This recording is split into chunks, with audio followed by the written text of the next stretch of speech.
Welcome to the Big Ticket Life. Each week, you'll hear and see stories of leaders overcoming struggle and living as examples of courage in their leadership. Autonomy, your voice is heard, confidence, you feel good about what you're doing, that you feel like you're successful, fun, relationships, and safety. That in a world where all of the information is available at your fingertips, the most important thing was going to be the closest relationships around you. You'll learn about living examples of trauma turned into triumph, stories of healing and impact, and how you as a leader can create impact and legacy for your family, for those you lead, and the communities you serve. Okay, now I'm obligated to share. They need to know this because I'm certainly not together in harmony with the singular definite focus. And for Gathering the Kings, that singular definite focus is to create and live the exceptional life. It's our role as leaders to expand on the space around us and bring others into that space. It all comes down to your why. You know, your business, why are you doing it? You know, how is it going to change the world and what's it going to do for your family? Purpose comes from serving. Purpose comes from giving. Purpose doesn't come from getting. It comes from what can I do for you? Living a bigger life, one focused on the healing and impact you can create for those you lead. And then he said that, how we make decisions is we do it based on inspiration or desperation. And I thought, wow, I'm pretty desperate. We're at the same exact spot in their life. The great things that have happened in life and the not so great things, the highs and the lows. Without those things, I wouldn't be right here, right now, being present with you. That's all shaped me. But being that constant in your community, good or bad, whether things are great in the community, bad in the community, who's steady?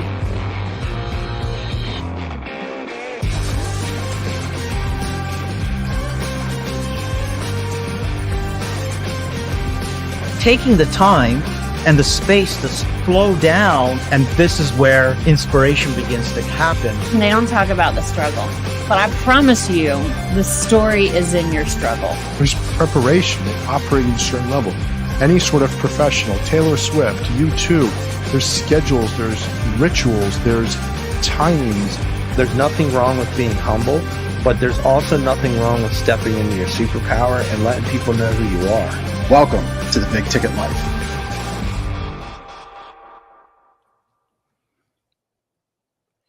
All right, Matt Shoup in the house. Welcome to the Big Ticket Life show, where leaders share stories of healing, impact, and courageous leadership in their lives and in their businesses. You're going to get to learn a lot. Big Ticket Life's brought to you by Chris Stone from Cast Ahead. All the amazing things for podcast production is because of his amazing talents. And we give you this immersive experience right here on social media, live every Tuesday at noon on Facebook, LinkedIn, and YouTube.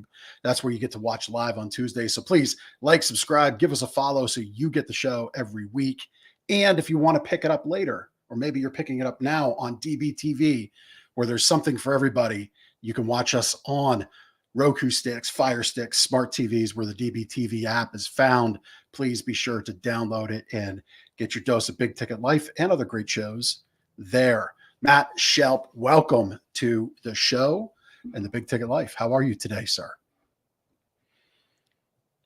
I'm amazing. Thanks for having me. I'm super excited to be here and spend this time with you. Yeah, I am too, because we have we've got a commonality in Brazilian Jiu-Jitsu.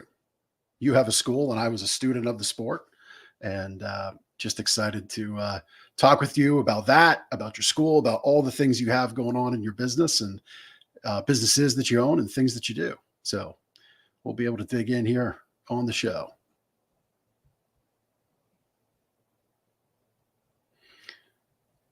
It looks like we had a little glitch. Are you so you were a little choppy there? So I know we're on live, and sometimes that is the nature of live. But that is the nature of live. Communication over was a little bit choppy. How are you here? You hearing me? Okay. I am. Yeah, and you're hearing me all right. So and I think what I caught you said was kind of keyed me up and queued me up. Yeah, I own some companies here in Northern Colorado. I've got a great experience and background in Brazilian Jiu-Jitsu, and everything just kind of ties all together in this building, in this space that we get to do business and life in every day. And it's just been a really fun journey of getting here and then getting a chance to be here and pour into the community here in Northern Colorado. Love it. What town exactly are you in? We are in Loveland, so we're an hour north of Denver. We are known for all of the Valentine's Day mail comes through Loveland to get the little heart stamp every year. Oh, wow. So there's like a whole big mail truck convoy that hits the town, I guess, each year. Totally is. Yeah, we're about 30 minutes south of Fort Collins, which is Colorado State University country and territory. And we kind of make a triangle with Boulder down to the south and the west. Very good. Very good. You by chance a Seinfeld fan at all? No, I'm not. I have not followed there's Seinfeld. There's a whole episode of Seinfeld where Newman and Kramer get to recycle aluminum cans and make more money because all the mail trucks go one way on Mother's Day. So I thought, well, maybe the post office people on Valentine's Day have some scheme just like they had in Seinfeld. I digress. Yeah, I digress. There's few people that enjoy Seinfeld humor as much as me. So let's dig into the Brazilian Jiu-Jitsu aspect of things. I love the sport. I had to pause my journey at purple belt due to some injuries that just were nagging. And my intention is to get back on the mat once I get through all that. But tell folks that don't know about the sport what it's all about and why I see a lot of parallels, a lot of translation to life and business through the sport. So many. Dig into that. So many. When I first stepped on the mats, it was 2007. I was 27 years old. My son was just born. I was an avid weightlifter, meathead, and I had just spent 3 years building a successful $1 million company. So I was like tons of ego, tons of attitude. I could bench press, 350 pounds. And I started watching UFC and mixed martial arts. And I go, I want to learn some MMA. And I walk into an MMA academy after a big weightlifting session at Gold's Gym. And I roll in thinking that I'm going to attend kickboxing class. I'm like, I'm going to go punch some guys in the face, right? And this is literally how I'm talking and behaving back then. And I walk in and the kickboxing class is over. I must have read the schedule wrong. And all these guys are starting to put some, pajamas on and tie their belts and go out and they're stretching and rolling around. I'm like, what is this? Kind of weird, right? Kind of weird looking from the outside. If you're not prepared, it is, yes. Yeah. And this little guy, his name's Noah, comes up and he squeezes my arm. He's like, "Oh, you've got big arms. You'll love this. It's Brazilian Jiu-Jitsu. You're big and strong. All you need to do, see that guy over there, that big guy, you're big and strong. Go grab him and put him on his back and just pin him down until he taps out." And I'm like, "Oh, okay. Sounds easy enough." I'm like, "I want that guy. I want the big guy." And he's like, "Since this is your first class," he's like, "sign this waiver that says, if you get hurt, it's not our problem." So I signed the waiver. Right. Always make sure you've signed the waiver. And then I said, "All right, I'm going to go for the big guy." They said, No. Go over there with Timmy, right? So I'm 27. I'm 6 feet tall, 200 pounds, pure muscle. And they throw me with this little kid. He's got to be like 14, 15, 120 pounds. I'm like, "Timmy?" They're like, "Timmy, just go with him." And then Noah, you're laughing because I know where it's going. Know exactly where this is going. But it was a huge life, leadership, business, fatherhood, manhood lesson, like all rolled into one story. So Noah squeezes my arm. He's like, "Dude, take it easy on Timmy, whatever you do." And I go, "Okay." And I walk out. He goes, "Hold on, one more thing. If you into a spot that you don't want to be, and maybe Timmy gets the best of you and you want him to stop, just tap out." I'm like, "Whatever, tapping. I'm not tapping." So we, slap hands, bump knuckles, right? Yeah. It's about to happen. And I charge after this little kid and he flips me up in the air. He grabs me by my shirt, puts his feet on my hips and literally airplanes me, 180s me, lands me on my back, and he's on top of me. And I'm like, comes over in full mount. Like what? I mean, it was like that.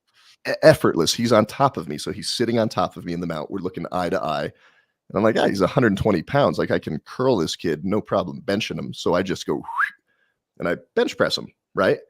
And we're just looking at each other and he gets a big smile because you know what he's about to do. Right. He takes his palms, puts them right on my sternum, kind of pops up. I'm like, "Oh, he's going to get off of me." Like I just showed him what was up. He spins around my arm and like locks his whole body around my arm and like stretches it out. And then Noah's like, "Tap out, Matt, tap out." So I tap out, totally humiliated. He got the best of me. Right. So I come after him again.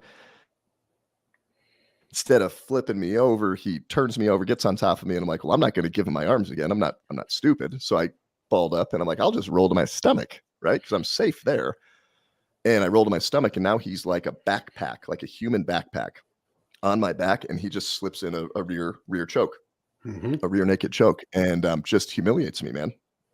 So all of my effort, strength, energy, resources were totally used against me, right? And at face value, I'm bigger, I'm stronger. Maybe you're a new business owner. You've got no money, no experience, no contacts. It doesn't matter. Jiu-jitsu is all about being resourceful with what you have, using leverage, timing, and technique to beat a bigger, stronger, faster opponent. How can a 150-pound woman completely immobilize and annihilate and submit and hurt if she needs to? Not saying that you do, but hurt a 200-pound man who's 3 times as strong as her. And it's just it was the beginning of a journey that's taught me so much about just patience. And we're talking about resilience on this episode, right?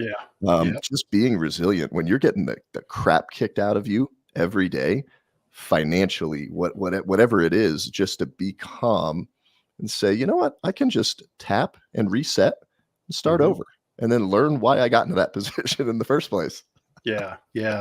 And also, as you were telling that story of hard charging forward, I was the heavyweight guy at our school, right? And all the jacked up wrestlers that wanted to come in, go forward, put you on your back right away, and conversely, be very resistant to being on their back. They always came my way. Those guys came to me, and my whole game was, to paint this in a business conversation, paint this in a life conversation. My whole game was, I'll swim you out to, in 7-minute matches, 8-minute matches, 6-minute matches. I think were Naga matches. I'll swim you out to that last minute. I will sacrifice points. But I had defined chokes I was going to get, or just straight out pressure tap I would get. And in that last minute, that last 30 seconds is when I would turn it on. So I was, I think in times in life and business, right, you got to be okay to kind of let the chaos swirl around you, but have your plan. So maybe share a few times where you've had that chaos in life, but you knew the plan and you just kind of had to allow it happen. It was last summer, Jeff. I mean, we're 20 years into our painting company. I founded it 2005, $100 in the bank, got fired from a mortgage job that I hated. And I'm like, you know what? Screw you guys. I'm going to go become a millionaire. And again, a lot of ego. And we build like a multimillion-dollar company in 5 years, and building team, focusing on leadership. I mean, we're at a different point now, being last year, which I'm referring to, but all of a sudden we're realizing, oh man, like we made some bad hires, and then those hires made some bad hires. And all of a sudden we've got 3 key people on the bus that are not the right people on the bus, and we got to get them off the bus, and the bus is shaky. And all of a sudden, when I realize this, I will act quickly. Like we got to clean house. And we did a house cleaning last summer, and it was the best thing we could have ever done. But that left us, short staffed. It left us with a lot of issues, a lot of mess to clean up. And, it's like those days when you wake up and you just don't want to have to face it, but you have to face it. And then you go home at the end of the day. It's a long day. You know what? I've got to go face this tomorrow. And wasn't seeing the family a lot. My wife had to jump back in the business. It was a not pleasant. It's not pleasant when Timmy's on your back trying to choke you. But what are you going to just throw your hands up and let him choke you? You're just going to throw your hands up and give up in business after 20 years? You can't. Right. So we regrouped. We get to the end of the year. We look back. We're like, that was a really crappy year. That was a bad year. What are we going to do moving forward? And then we started tightening up the systems and just kind of going back to square zero. It was nice. When there's chaos in the business or something blows up, or maybe you get to a point where you lose everything or you lose a bunch of your team members, you kind of get to start over and recreate the business. So that's what we got to do this year. And I think we're in the strongest and healthiest place that we've ever been, but that wouldn't have happened without that chaos. And you just have to lean into it. Yeah. And you said a phrase just a second ago, we got to do it. We were able to do it. We had the privilege to do it, as Yes. opposed to, oh, come on, Yes. 20 years. I certainly deserve better. Oh, I have to do this, right? Not that mindset. No, and you have to be careful with that, because those little, the little voices and just the little way you phrase something. I have to get up and deal with this guy's pissed off customer today because we made a bad hire, right? And you blame and you make excuses and deny all this. It's like, no, like I get to go face a challenge, face an issue, and make it right and build a deeper relationship with that customer. I wrote a book called Painted Baby, and it's all about leaning into and actually sharing in story format some of your company or your personal biggest mistakes and mishaps with your client base, because that's actually how you connect with clients and build trust. Yeah. Yeah. That's the funny thing, isn't it? Like, a lot of folks think if they own a business, they have to emulate Coca-Cola, American Airlines, right? And not to say those companies are bad, but they're not your company. And until you've got the pedigree, like, don't measure yourself. Coca-Cola is what, 130 plus year old company. Yeah. Right. Don't go measure yourself to a company that's got a 130-year head start ahead of you. Yeah. Plus all the private money in the world while they're a public company. So all of that money in the world behind them. Connect to your customers and tell that story. My personal book, The Space for Leadership, over that shoulder. I have that on the counter in my store, and it's a deeply personal book, deeply personal, but man, has it connected with people. And, it's powerful when you do that, because you're able to meet somebody where they are. Yes. And maybe they just need to have that be part of their journey with you in this purchase and this service and whatever it is. So I love that we've gone down this road with Brazilian Jiu-Jitsu. And just out of curiosity, the lineage of your school, which way does that go? Yeah, so we trained under Hoist Gracie for 10 years, 10, 11 years. And then I actually blew my back out and I had to get a disc surgery, not a replacement, but a discectomy. So I was brown belt. I received my brown belt and then kind of blew things out right at that point. And then I had about a year off. And then we actually ended up starting our school, and we connected with Hegan Machado. So we're currently under Hegan. I received my black belt from him in 2020. Yeah. And I brought that up specifically around the transparency conversation. Brazilian Jiu-Jitsu is a sport that prides itself on being able to go back in lineage, because there's other martial arts, as you know, Matt, and maybe our listeners don't, watchers don't. In some of the other martial arts, there's a lot of, how do I say this diplomatically? You just say it because I know what you're going to say. Yeah. Look, I didn't train under them. I'm not going to offend anybody. There's a lot of fakery and a lot of nonsense that goes on. Bullshido, right? So there's a whole page called Bullshido. Yeah. And so, if you have an accent and if you're of a certain skin tone, you can string together a bunch of funny sounding words and call it your own thing. And, connect all these dots that really don't exist. The beauty of Brazilian Jiu-Jitsu is, so you trained under Hoist. The first school I went to was a Hoyler, his brother, Hoyler Gracie, David Adiv school on the East Coast here. And it's evolved into Jared Weiner Alliance. It's under that, my friend that owns the school, it's under that banner now. And that's the thing, like, the true practitioners can trace that lineage back to Brazil, back to the founders. I said my whole game was a pressure game, a get out deep game.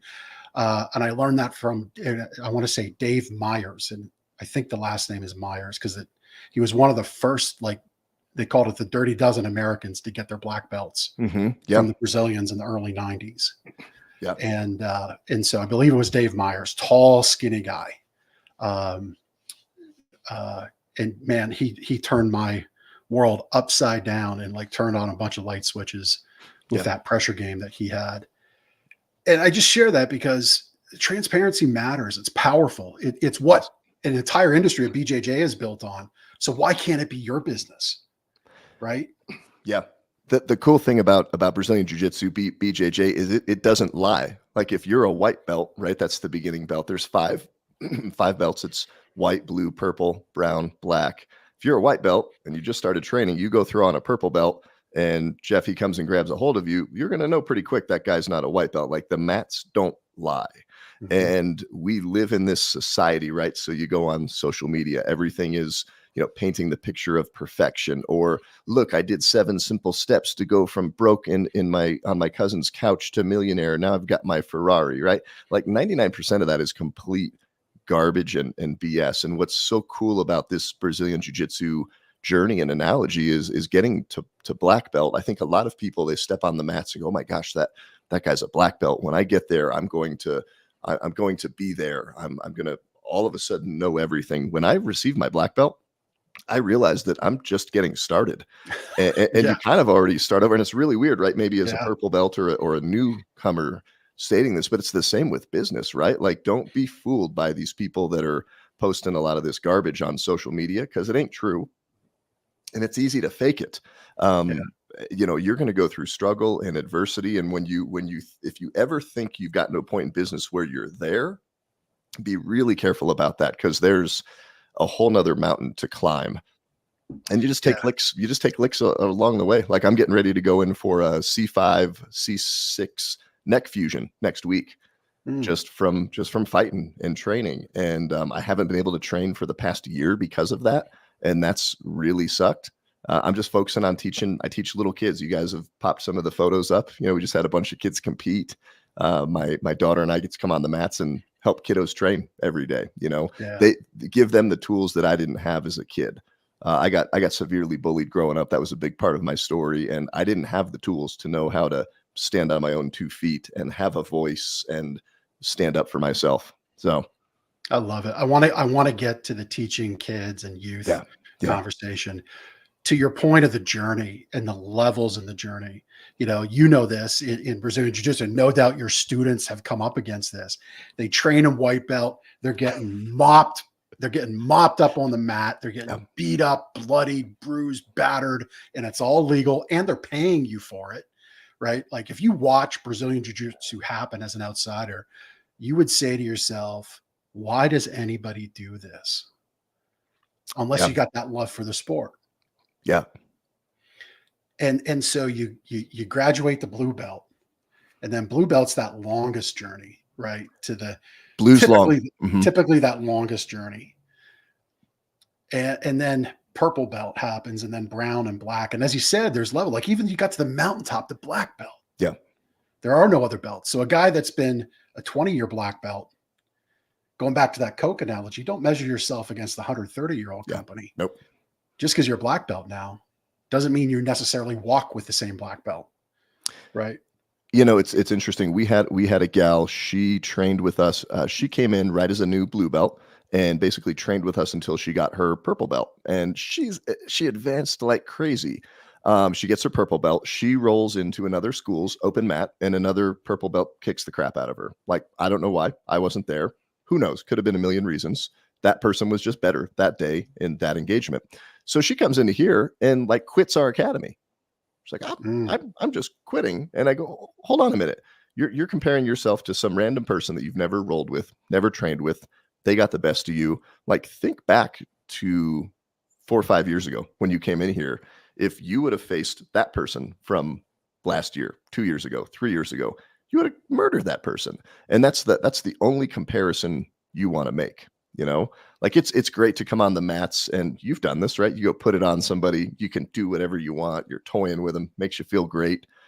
Doesn't necessarily work on your skill set as much, right? Then you come in the other way and you just get murdered by somebody. You're on the receiving end of that. That sucks. I love that right in between, right? Where it's just this constant push, but everything teaches you something, but you cannot compare it to anybody else. Like right now, I'd get tapped by blue belts right now. Like, my neck's broken. I can't feel my arm. I've got a torn meniscus and back surgery. So whatever, but that's my journey, and I'm on it. Yeah. You got to stay sharp, and you can't, like, thinking like your comment about, I got my black belt and then I felt I was in a whole new world. Not to say you were complacent, but if you take that same application and ownership of a business and in life and say, I've been doing this thing now for 10 years. I deserve success. That's where complacency gets invited in. I really hate using the word deserve because it's entitlement language to me. Mm-hmm. Totally is. When, And yeah, you can't ever get there. Nobody owes you anything. You don't deserve anything. Get to work. Yeah, Right. exactly. Exactly. Like when people post like, hey, got a new house, got a new car. I worked really hard to go buy this, something I've always wanted. I never say deserved. I say earned, well earned. Yes, absolutely. Awesome. Well earned because you went and did it. Yeah. Let's talk about the kids. What's the thing you love the most about training kids today? So I've loved working with kids ever since I can remember. So in high school, I finished all my coursework by junior year. So senior year, they're like, you got to take some classes, some electives. And I think I followed a cute cheerleader that told me she was doing elementary tutoring. Like, this is legit. So I'm like, I'll do elementary tutoring. If she's there, give me whatever shift she's on. So, but I get out there and I just start working with kids and love kids, and I'm fluent in Spanish. So I start translating parent teacher conferences. And I said, man, I want to be a teacher. So my track in college started. I have a Spanish degree and a child development family studies degree. And I wanted to become a teacher. And I actually had the opportunity to teach after school Spanish at the school district level. I'd come into a couple elementary schools.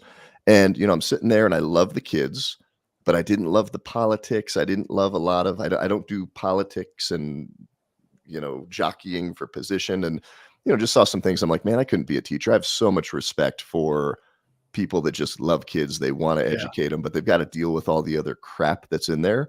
So I turned that in, and I said, I'm going to find a way to help work with kids still. So I start training right as my son's born in 2007. About 2011, he's 4 years old, and I was like, you got to learn martial arts. You're going to learn jujitsu. So when he started training, I then start teaching. So I get to journey with him, father and son, and then father and daughter. But then, as I get a chance to have a duty, right, a responsibility to teach other kids, to see a kid come in who's not confident, they're getting bullied, they're getting picked on.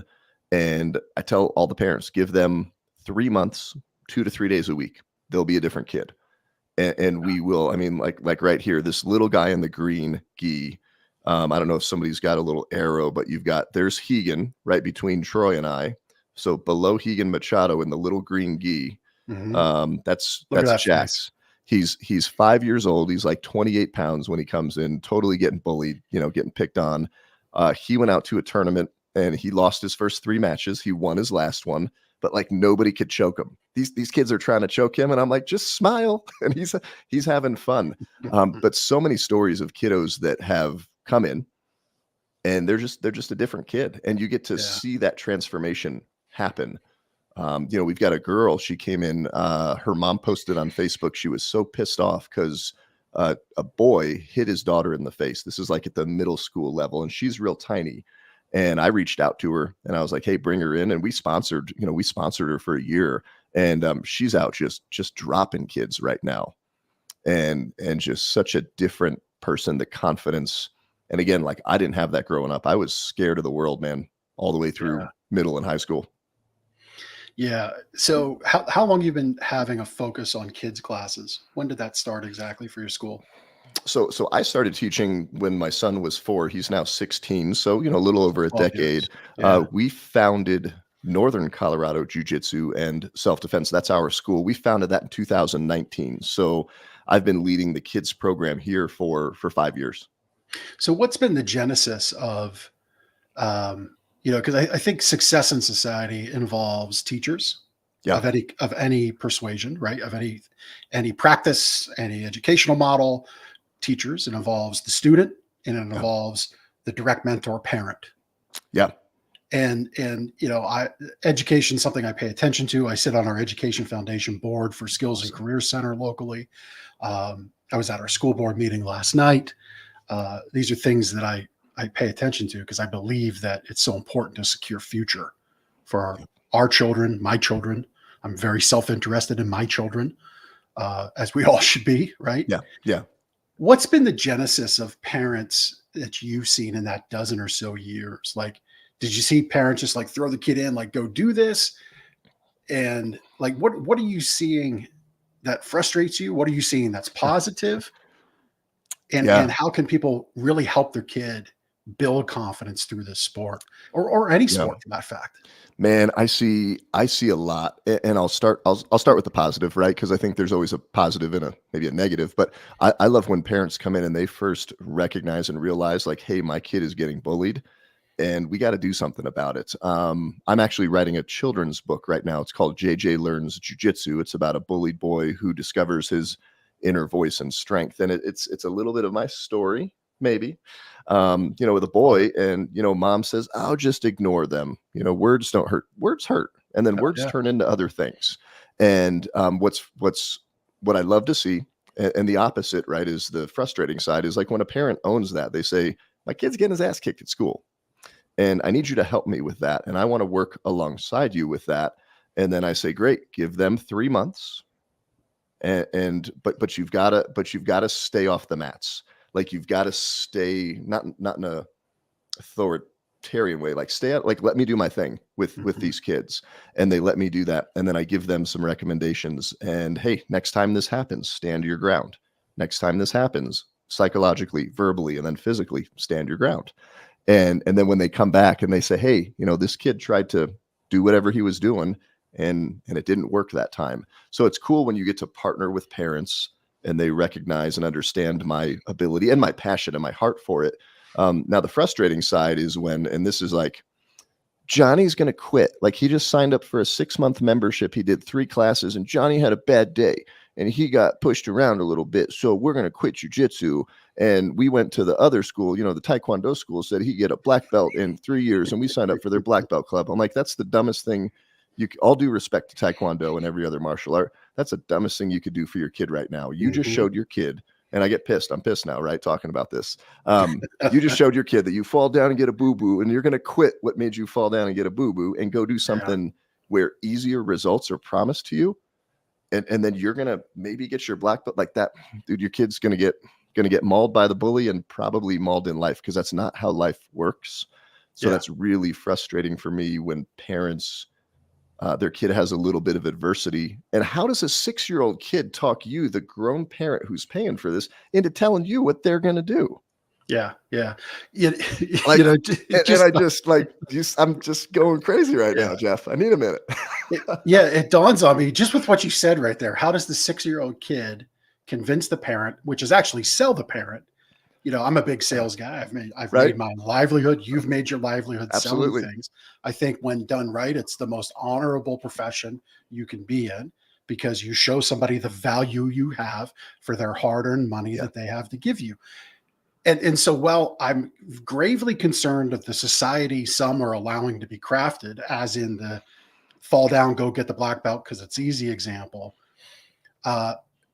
I guess the silver lining in that example is we're going to have a whole good crop of salespeople down the road, because 6-year-olds that can sell their parents out of things. I mean, I don't know if that's a good thing or not, but they got a foundation of selling. Yeah, they're going to have a foundation of selling, but they're super soft. Like I see, and I want to be respectful, right? Because every parent has their journey and whatever they grew up with, and unless they realize it, decide to change it, then they don't realize it and they can't change it. But just so many soft kids and parents. Like, I was born in New Jersey. I got beat up by the same girl on the playground in Montclair, New Jersey, till I was 10 years old and moved to Colorado. And then it still happened. And I think there's value in that. So we took a group of kids to the tournament, and they all lost a lot more matches than they won. And I was happy about it. Right.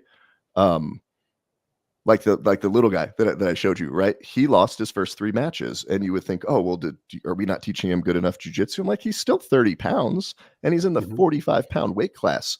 All I wanted him to do was have fun and smile during the match, and you should have seen the most adorable smile, and he didn't get choked. And then he just kept coming back out, and he was shaking everybody's hand before he's playing with them, and then he comes out in his last match, he was like 10, 12 points up to 0. And then chokes the girl, like that's successful. Yeah. But you look at some of these other schools, the flip side, this is another thing that frustrates me, are these, I don't know how to politically correctly, just these meathead parents, right? Like, maybe they go lift some weights and they've never been in a fight or any kind of physical engagement in their life, and they're sitting on the side of the mats telling me how to teach and telling their kid to toughen up. I'm like, dude, you wouldn't last like 30 seconds with my son if he grappled with you. Really. Right. And so like, just stop with all that nonsense. The real overbearing, like you gotta give. Jiu-jitsu's about being kind and caring and gentle, but also strong and sturdy and steady. So yeah, I got a lot to say. We could do hours of a podcast, man, about that. But it's such a great thing. A great thing for kids. If you're getting bullied and your kid's getting bullied, you got to do something about it. You can't protect them forever, and they got to stand up for themselves at some point. Yeah. Yeah. And you can say, get a child into like a team sport, and that can be very good. I'm a big fan of that. Yes. Both of my sons play team sports. My youngest boy's on this football path, and we feel we're going to go pretty far. Awesome. But we're in a season right now where it's tough, and it's tough because he's emerging and some around him aren't. And so those voices that aren't are getting a little louder, getting a little more chatty, right, in the ear. And the thing about Brazilian Jiu-Jitsu is, yeah, you can have the sideline chat, but at some point, you got to get on the mat, knuckle up, and start your match. Yeah. And all the talking stops. Yeah. Because you got a choice. You can talk or you can grapple. Yeah. Well, and you bring this photo up, and I just want to share is we actually hosted a seminar for Northern Colorado Down Syndrome Association. So this is a group of our instructors alongside some teens and young adults with Down syndrome. And, they get told, right, as a community, you can't do this, right? You're different. So you can't. Here's everything you can't do or shouldn't do. No, these kids all came out and were hitting single legs and double legs and leg sweeps and cross chokes. And, after 2 hours, and, this gentleman in the black gi, he's an above the knee amputee. I see that. Yeah. Rustin Hughes. Incredible. So, he came out and he said, hey, jiu-jitsu's a sport. He's a Paralympic jiu-jitsu champion. He just competed in the Middle East. And he's like, you guys can take this as far as you want. So it's just it's a cool journey. It meets you where you're at. Yeah. And then it's your journey. Yeah. Yeah. And I want people to hear this, Matt, you've said it. I'll say it now. We've maybe poked fun at some people and some things. And I hope you can feel the passion. I hope you can feel the heart coming through. Everybody is on their journey. Everybody's got different things going on, but there is one thing that equalizes all. And I'm reminded of Teddy Roosevelt's The Man in the Ring. Little speech paragraph that you see sometimes out there, social media. Maybe people have it framed.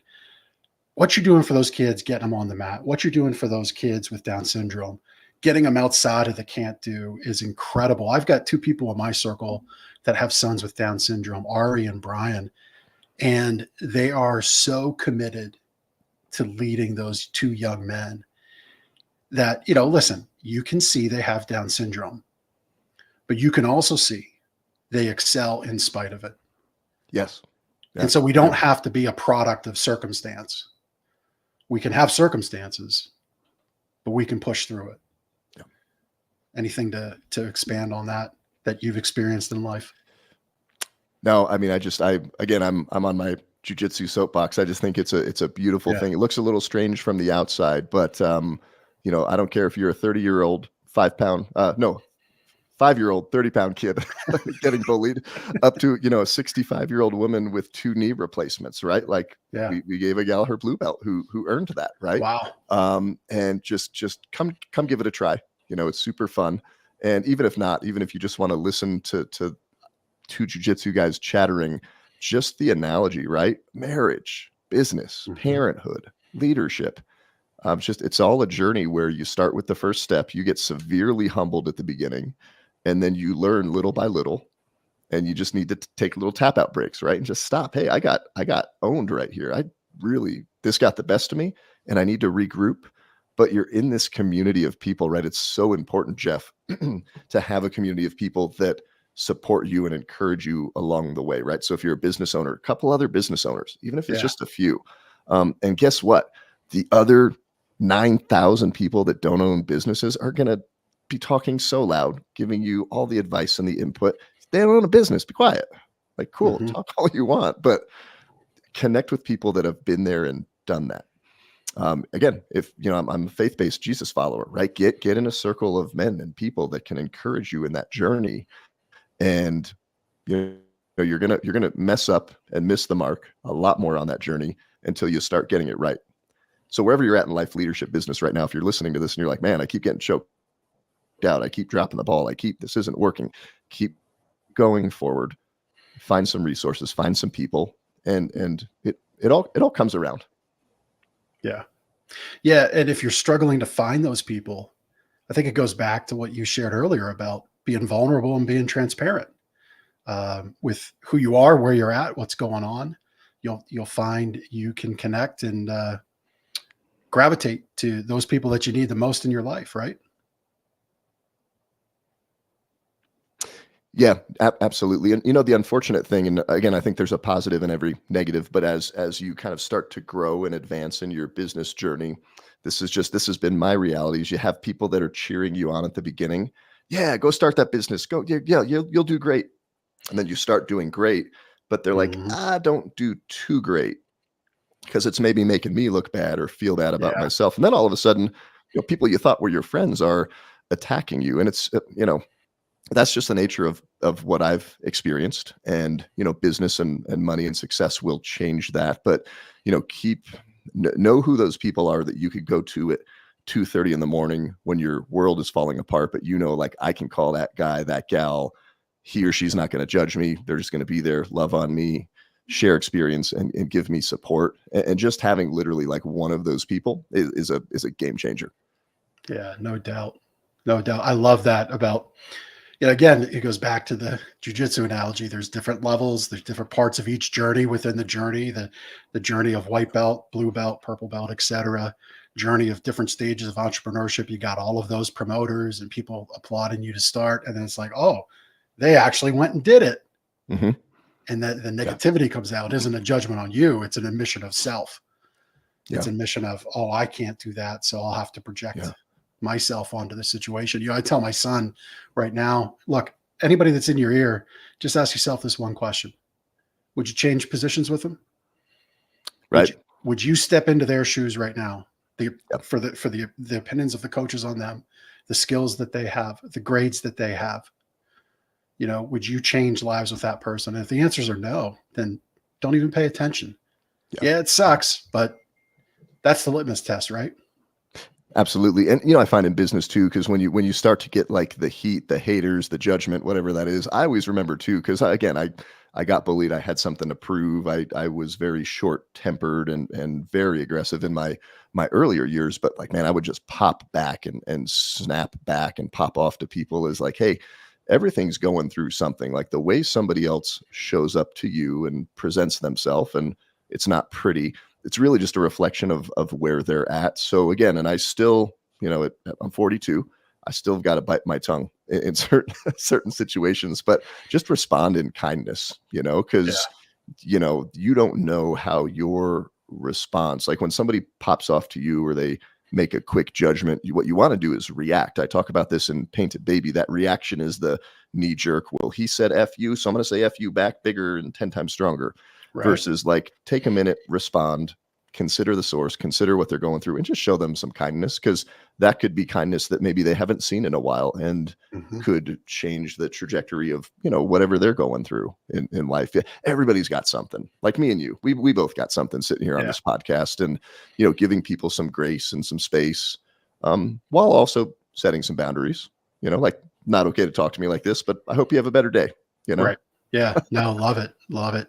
So what is it about book authorship that you like? I'm a big fan of, I wrote my book and I have other books that I use in business. What is it about book authorship for you that you wrote Painted Baby? Tell us about that book and why you chose to do it. I think personally, I think everybody has a book. I think it's so important in business and life to engage with and understand story and the power of story, and how your story, you know, your business's origin story, or maybe your adversity story that you've gone through in life, how that can really impact somebody else. You know, my first book that I wrote, I thought this is like the number one myth, right? Is if I write it, people will buy it. So I do this quick print on demand. It's become an award-winning company. It's a great book. It's 7 steps on how to win business awards and then get tons of free business exposure. But I'm like, wait, so I write it. People don't just go buy it. Oh, I gotta market Field of this. Dreams, right? Yeah. So when I came back to do Painted Baby, I engaged with a hybrid publishing company, and I mean, we went through the process of how do you write a great book, and just the stories in it. This book is 10 times better than my first book, and I had so much fun. That's my daughter on the cover, and the premise of it is that in business life leadership, we paint pictures of perfection. Here's the 5-star A+ shiny marketing brochure. Look at me. I'm an A+ Better Business Bureau. Look at my Google reviews. We're amazing. Yay. Look at my resume, right? Award-winning guy. No, our painting company actually had a paint sprayer blow up on a job site and paint a baby. Like, we almost killed a customer's baby in 2008.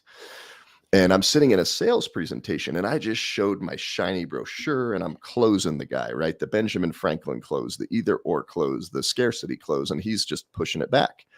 And he goes, Matt, tell me about a time that you weren't so damn perfect and what you did about it, because I'm kind of sick of this shiny marketing brochure. He throws it across his desk. Like, we painted a baby. You want to hear about that? And he goes, what? You did what? So you hook him with this drama. And he said, well, what did you do? So I won't give too much away. But that moment of vulnerability and sharing a fault, a 1-star, just opened up. He's like, wait, Matt's human too. Some of these business owners that are out there, it's like, is this person even human? Do they have any faults?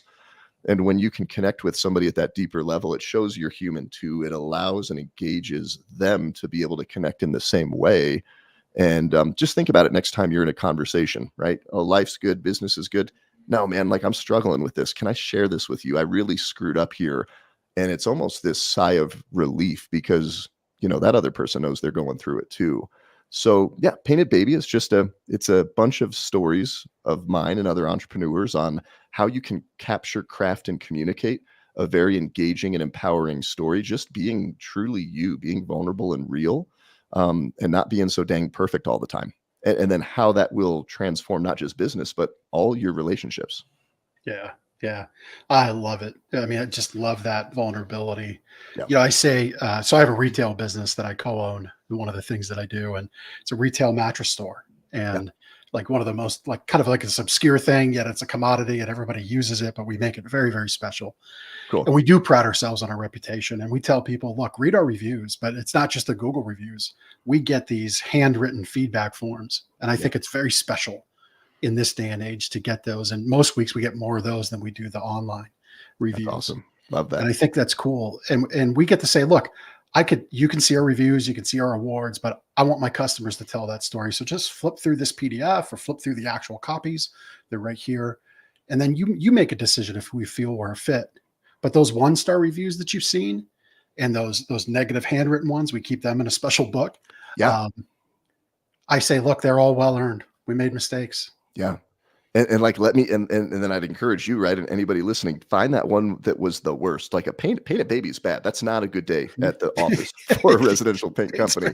Find that. Like, I sold a mattress and we found out it was used and should have been new. And then they got bed bugs and Lysol in their hair. And like, that's what happened. And the people they're like, they want to know.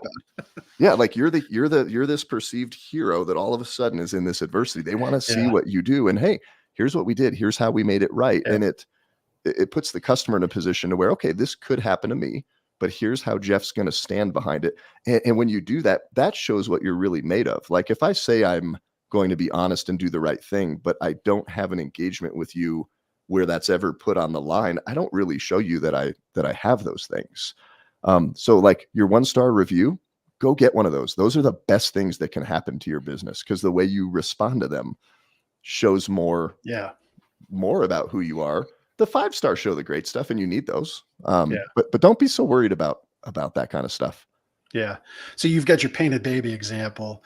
We've had our not quite the bed bug thing. I want to put that out there. We've never had bed bugs. No bed bugs at Jeff's store. Knock on wood. That's like the death knell for a retail mattress store.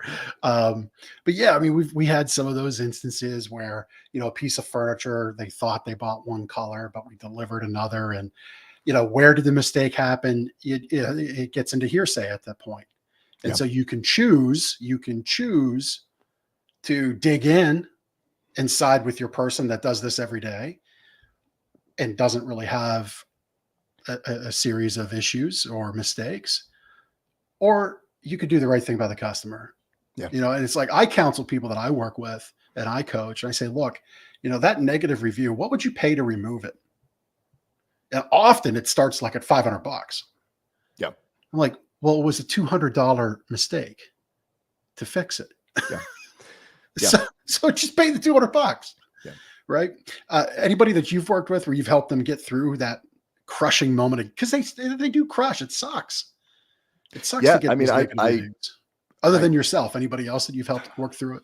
I hang out with a lot of business owners. Like, I've been drinking Spanish coffee I'm all out, but we hang out, and I've got a guy I'm working with right now, and he got a negative review, and he just came in and was flustered, and, my God, I can't believe this. And how do I get rid of this? I'm like, dude, that's awesome. Great. First of all, read it, and then go click on that customer's Google profile. Look, they only write 1-star reviews. So that says something about them. But just respond to it. Is it true? Well, this is true, but that's not true. Okay. Well, hey, say, hi, I'm Mike, and I saw your review. Thanks so much for writing it. You know, it's actually true. We did show up late. You know, here's what happened.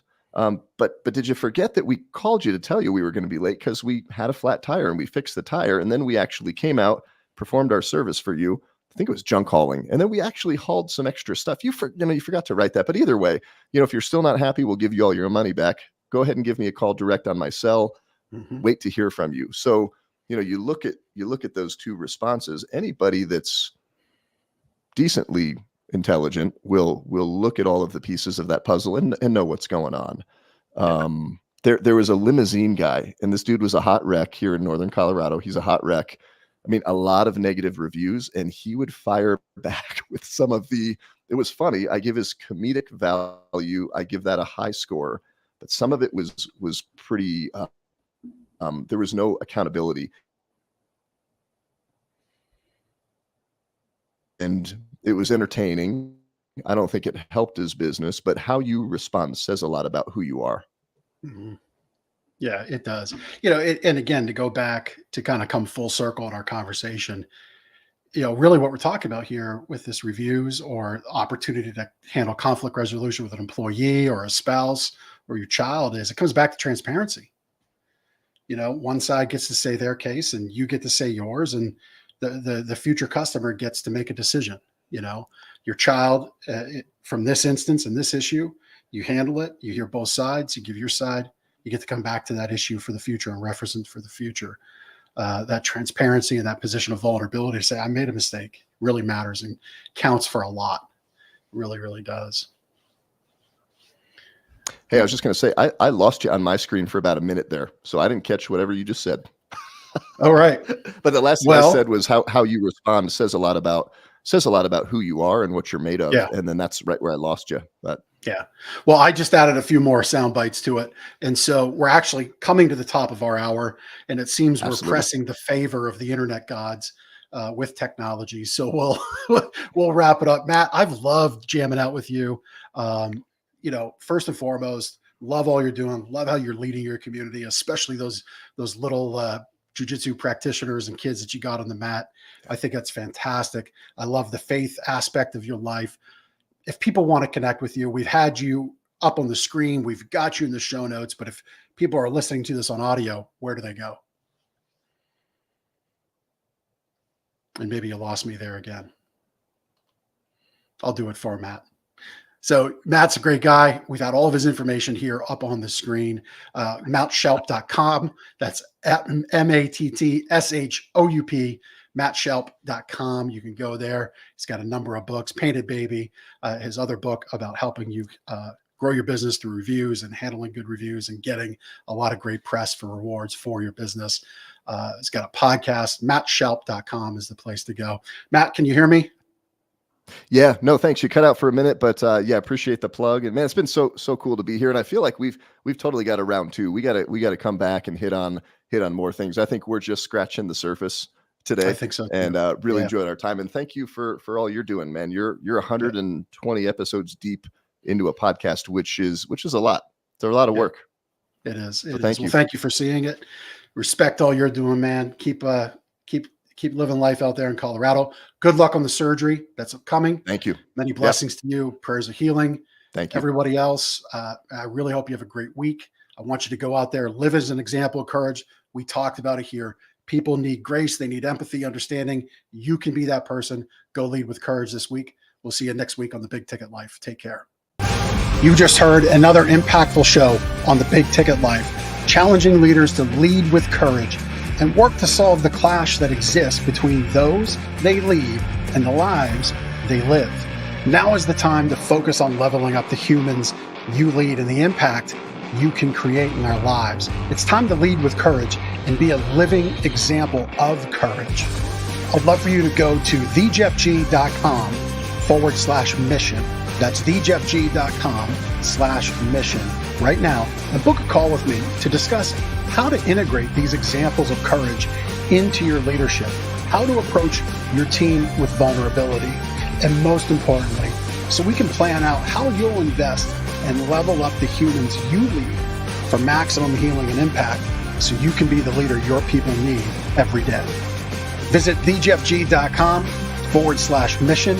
That's thejeffg.com/mission right now and book a call with me.